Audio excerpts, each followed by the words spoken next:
UKLO 1 year masters. No IELTS required up to 5 years visa. High visa success rate. వచ్చి గెలిచి ఆ ప్లేస్లో కూర్చోవడం, అసలు ఎవరు అపోజిషన్ పార్టీ మిమ్మల్ని ఎవరైతే బాధ పెట్టారో వాళ్ళు ఎవరు ఒక్కరు కూడా అసెంబ్లీలో కనిపించకపోవడం అన్నది మీ పట్ల మీదైన రియాక్షన్ కావాలనుకుంటున్నాను నేను. అండ్ ఇంకా వాళ్ళు వచ్చే ఉద్దేశంలో ఉన్నట్టుగా లేదు. వస్తే డెఫినెట్గా చాలా బాగుంటుంది, మంచి పరిణామం. మీరు రావాలని కూడా కోరారు? రావాలని నేను ఇప్పుడు కాదు, మొట్టమొదటి మీటింగ్లోనే అప్పటికే జగన్మోహన్ రెడ్డి గారు నాకు ఆ ప్రతిపక్ష హోదా ఇస్తేనే నేను వస్తాను అని చెప్పి అన్నప్పుడు, సో అప్పుడు కూడా నేను అది కరెక్ట్ కాదు, మీరు రండి సభకి అని చెప్పి నేను ఆయన్ని కోరటం జరిగింది. బట్ రావట్లేదు. అయినా ఆయన స్టేటస్ కావాలని అడుగుతున్నారుగా, అపోజిషన్ స్టేటస్ కావాలని గట్టిగా భీష్మించుకుని. యాక్చువల్గా ఏంటంటే ఇప్పుడు కాన్స్టిట్యూషన్లో ఇంతమంది ఉండాలి అని లేదు, కానీ రాజ్యాంగంలో ఏదన్నా స్పెసిఫిక్గా లేనప్పుడు ప్రీవియస్ కస్టమ్స్ని మనం ఫాలో అవ్వాలి అనేది కూడా కాన్స్టిట్యూషన్లో ఉంది. సో దీనికి ఏమైంది, 1952లోనే అప్పుడు ఈ సమస్య వచ్చినప్పుడు పార్లమెంట్లో 10% ఉంటేనే ఏదన్నా సభకి కోరం ఉండాలి. సో మినిమం ఆ కోరంకి సరిపడా సభ్యులు కూడా ఒక పార్టీకి లేకపోతే అపోజిషన్ పార్టీకి వాళ్ళకి ఇవ్వటం కుదరదు అని లోక్సభలో అప్పటి స్పీకర్ గారు ఫాలో అయ్యారు. ఐ థింక్ హుకుమ్ సింగ్ గారి టైంలోనే ఎప్పుడు అది స్టార్ట్ అయింది, ఇన్ లేట్ 50s. సో అప్పటి నుంచి అదే కంటిన్యూ అవుతుంది. అంటే దాని ముందు ఈ సమస్య రాలా, ఎటువంటి సమస్య రాలా. వచ్చినప్పుడు that is during Hukum Singh స్పీకర్గా ఉన్నప్పుడు అప్పటి నుంచి అదే ట్రెడిషన్ ఫాలో అవుతున్నారు. మొన్న మరి రాహుల్ గాంధీ గారికి కూడా దీనికి ముందు 54కి తగ్గినాయి 10% అంటే. సో 50లో ఆగిపోయారు కాబట్టి ఇవ్వాల. అవును. సో అంచేత అదొక కస్టమరీగా ఉంది. ఇప్పుడు ఇంతెందుకు గుజరాత్లో కూడా గత 2 సంవత్సరాలుగా లీడర్ ఆఫ్ అపోజిషన్ లేరు. అలాగే ఈశాన్య రాష్ట్రాల్లో కూడా నాగాలాండ్ కానీ ఈవెన్ సిక్కిం, ఒక చిన్న రాష్ట్రం ఏదో ఉంది, ఆ 3 రాష్ట్రాల్లో కూడా లీడర్ ఆఫ్ అపోజిషన్ లేరు. సో తగుదనమ్మా అంట ఇక్కడ ఆయన గత 5 సంవత్సరాలు ముఖ్యమంత్రి చేసినప్పటికీ కూడా మరి ఎక్కడ ఆచరణలో లేనిది నా కోసమే మీరు చేయాలి అని అడగటం, మరి దాన్ని ఏ విధంగా how are you looking at it? ఆయన ఎందుకు అలా దాన్ని పట్టుకుని కూర్చోవడం పట్ల, అంటే ఈ విధంగా ఈ అసెంబ్లీని అవాయిడ్ చేయొచ్చనా?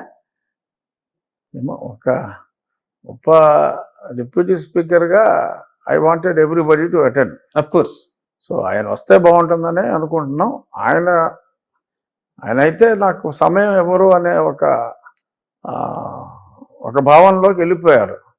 తప్పకుండా వచ్చి చూస్తే కదా సమయం ఇస్తారో లేదో తెలిసేది. ఖచ్చితంగా మా గౌరవ శాసన సభాపతి గారు అయ్యన్న పాత్రుడు గారు అయినా అప్పుడు చైర్లో నేనున్నా, తప్పకుండా ఆయనకి సమయం ఇస్తాం, అందులో ఎటువంటి అనుమానం లేదు. ఆయన వస్తే, రానప్పుడు సమయం ఇవ్వలేము. రానప్పుడు సమయంలో ఇస్తారు. ఆయన కోరుకుంటున్న సమయాన్ని ఆయన ఇంట్లోనే ఏదో ప్రెస్ మీట్ పెట్టి చేసుకుంటున్నారు. అంతెందుకు ఓపెన్గా సభకు రమ్మని ప్రజల కోరిక, అందరి కోరిక. ఎందుకంటే లీడర్ ఆఫ్ ద అపోజిషన్ అనేది కూడా single opposition party. So as a single opposition party also he will get sufficient time. Is due importance అనేది ఉంటుంది. He will get sufficient time. ప్రతిరోజు ప్రశ్నోత్తరాల సమయంలో 2 ప్రశ్నలు వైసీపీ వాళ్ళకి వెళ్తాయి, 2 ప్రశ్నలు. So you can question in the question hour. So అంతకంటే ఏమంటే టైంలోనే మాట్లాడాలి కదా. అవును, అలాటెడ్ టైమే. ఇప్పుడు క్వశ్చన్ అవర్ అంటే అప్రాక్సిమేట్గా 10 నిమిషాల వరకు ఉంటుంది. 2 ప్రశ్నలు ఆయన మాట్లాడచ్చు. So he will get enough time if he is willing. ఇప్పుడు నిద్రపోయేవాడిని లేపగలం, నటించేవాడిని లేపలేం కదా. But I wish he would attend ఈ విషయం అట్లీస్ట్ నెక్స్ట్ బడ్జెట్ సెషన్కైనా, ఫుల్ ఇయర్ బడ్జెట్ ప్రవేశపెడతారు కదా నెక్స్ట్ మార్చిలో. సో అప్పుడైనా సరే ఆయన వస్తారనే ఆశిస్తున్నారు మీరు. వస్తారని నమ్మకం లేదు, ఎందుకంటే బికాజ్ స్టేటస్ అన్నది వాళ్ళకి అపోజిషన్ స్టేటస్ ఇవ్వందే ఆయన రానన్నది ఆయన పత్రికా ముఖంగా గాని లేకపోతే సన్నిహితులతో గాని గట్టిగా చెప్తున్న మాటే అవును. అందరికీ కోర్టులో తెలుసు. కూడా వేశారు, బట్ చూద్దాం. టు మై నాలెడ్జ్ అంటే కోర్టు ప్రెసిడెంట్స్ ని దాటి జడ్జిమెంట్ ఇవ్వడానికి అవకాశం ఉందండి. డెఫినెట్ గా లేదు, అది స్పీకర్ పరిధిలోని అంశం. That is honourable speaker has got the discretion to decide, but honourable speaker also would adhere to the previous president customs. So there is no incident unfortunately. ఇండియాలోనే లేదు, లేదు. Perhaps in the world. ఇప్పుడు last time PJR గారికి తెలంగాణలో Congress party 26 సీట్లు వచ్చినాయండి. అప్పుడు 296 ఉన్నప్పుడు అవును, ఎన్టీ రామారావు స్వీప్ చేశారు కదా, అప్పుడు రాలా స్టేటస్ రాలా. ఈయనకి 26 వచ్చినాయి, 29 ఉండాలి, అప్పుడు 29 30 ఉండాలి. సో రాలేదు, but he single handedly handled it. he was there in the assembly every day and used to get time. So ఇటువంటి ప్రెసిడెంట్స్ తీసుకుని ఉండాల్సింది, అంటే ఆయనకి ఇంట్రెస్ట్ లేదు. సో మనం ఎవరేం చేయలేం. అంటే అసలు నార్మల్ గానే ఇంట్రెస్ట్ లేని ఒక సిచ్యువేషన్ లో మీరు వచ్చి తీరా డిప్యూటీ స్పీకర్ గా అక్కడ కూర్చోవడం అన్నది ఆయనకి అంత పెద్ద రుచించలేదేమోనని ఒక టాక్. ఏమో మరి, నేను నా అంతటి నేనే స్వయంగా ఆయనతో మాట్లాడా, దెబ్బతిన్నప్పటికీ కూడా ఆయనతో స్వయంగా మాట్లాడాను.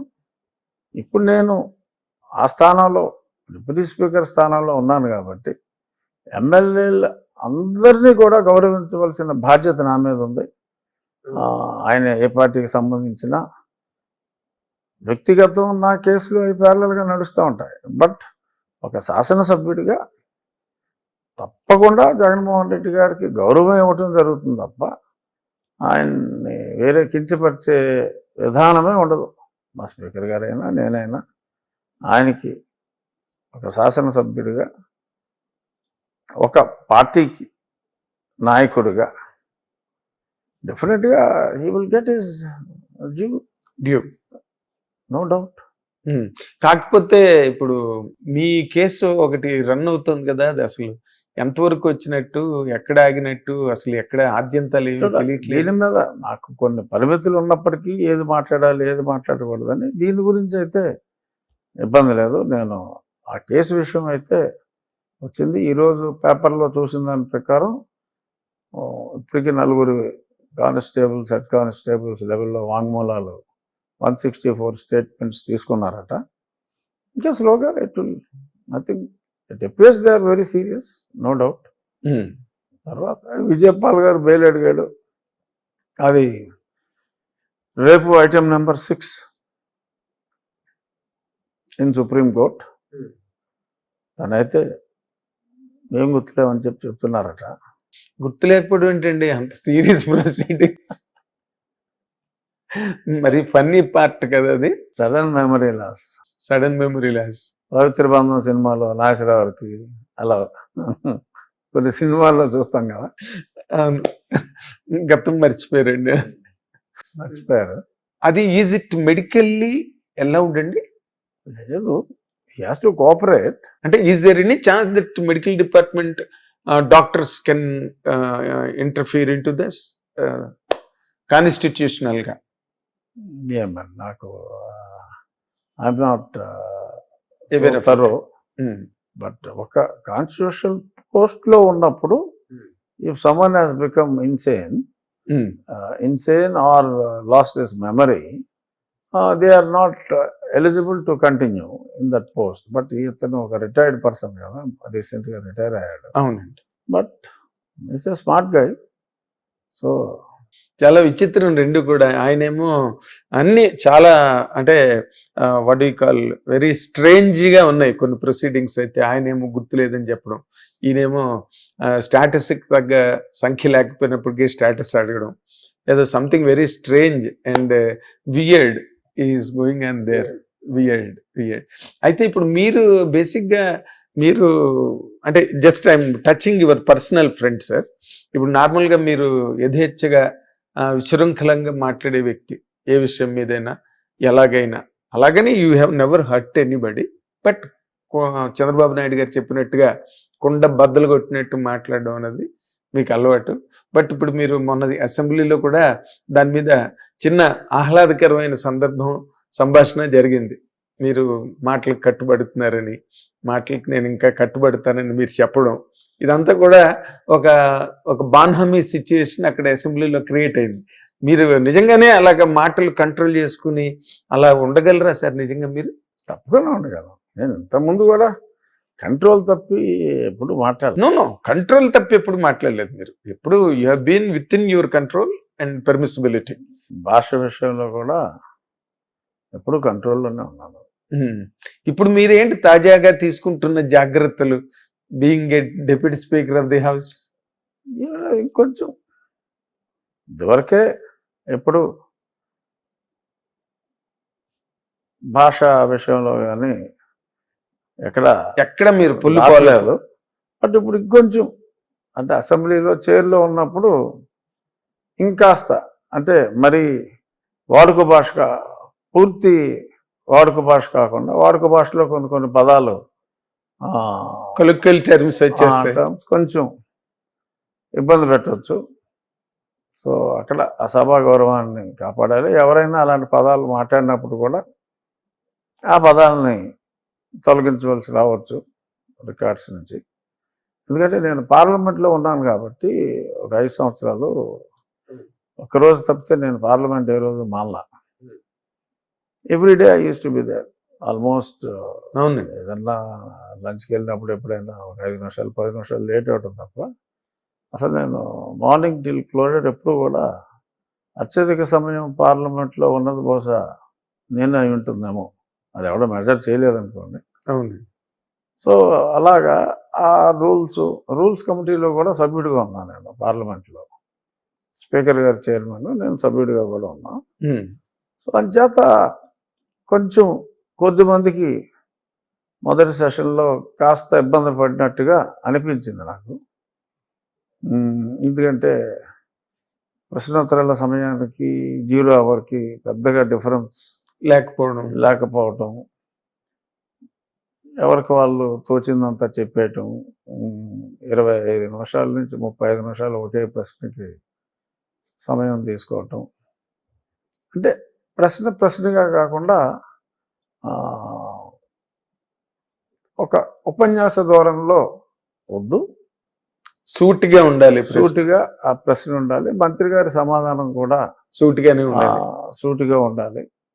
ఆ గంటకి క్వశ్చన్ అవర్ అంటే 1 గంటే. భారతదేశంలో ఎక్కడైనా క్వశ్చన్ అవర్, పార్లమెంట్లో అయినా ఏ అసెంబ్లీలో అయినా గంటే ఉంటుంది. ఏ స్టేట్ అసెంబ్లీలో గంటే క్వశ్చన్ అవర్ అని ఎందుకు అంటున్నారు? క్వశ్చన్ అవర్స్ అని ఎందుకు అంటలా? సో క్వశ్చన్ అవర్లా ఉండాలి. It should not become question hours అనేది నా ఉద్దేశం. సో ఇక్కడ సడన్ ట్రాన్స్ఫర్మేషన్ ఈజ్ డిఫికల్ట్.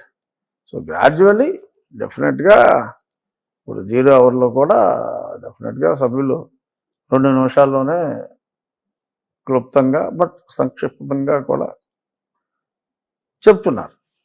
అవునండి. అసలు మామూలుగా point is reaching where it should reach.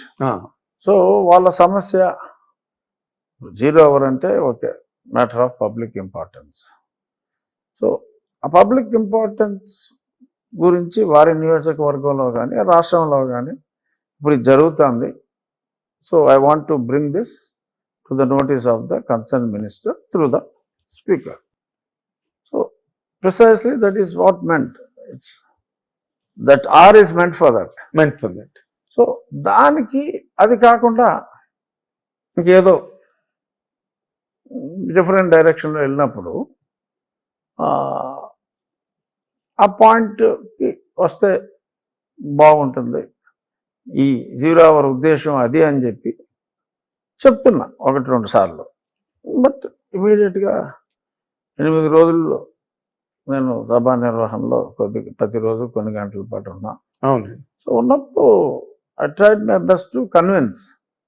So ఉద్దేశం ఇది, చట్టం అసెంబ్లీ ప్రొసీడింగ్స్లో రూల్స్లో ఉద్దేశం ఇది. ఆ ఉద్దేశానికి అనుగుణంగా ఉందామని చెప్పి నేను అదే మీరు రెగ్యులేట్ చేయడానికి ట్రై చేస్తున్నారు. రెగ్యులేట్ కాదు, to communicate. I'm trying to communicate the intent of the. అదే కంటెంట్ ఇంటెంట్ ని కమ్యూనికేట్ చేయడానికి ట్రై చేస్తున్నారు. అవును, చాలా వరకు సఫలీకృతులు అయ్యాం.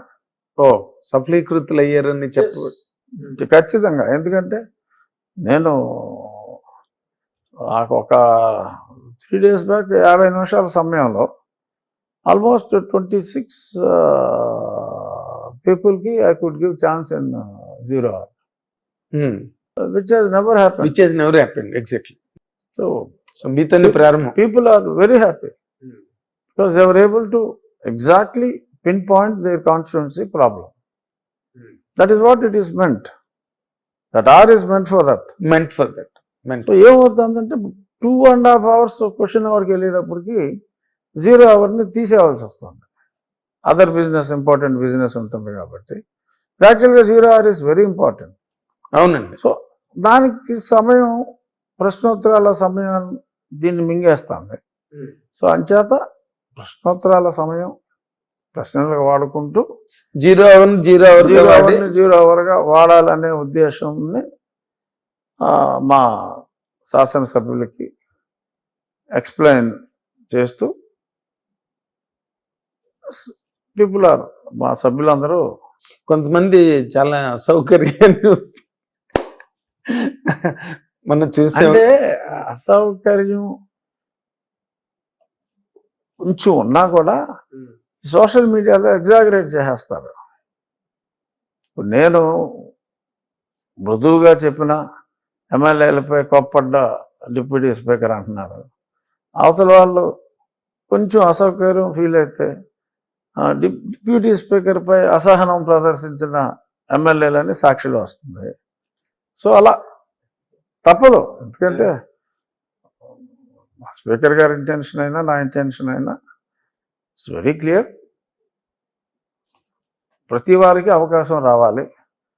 ఎప్పుడు మాట్లాడేవాళ్ళే కాదు, ప్రతి శాసనసభ్యుడికి అవకాశం ఇవ్వాలి, మ్యాక్సిమం పీపుల్కి అవకాశం రావాలి అనేదే మా బెస్ట్ ఇంటెన్షన్. గౌరవనీయులైన సభాపతి గారి ఇంటెన్షన్ అయినా నా ఇంటెన్షన్ అయినా. అంటే you are concerned about the whole house కదా. Whole house, yes. I wanted not about a single I party. wanted the opportunity to be given to each and every. So almost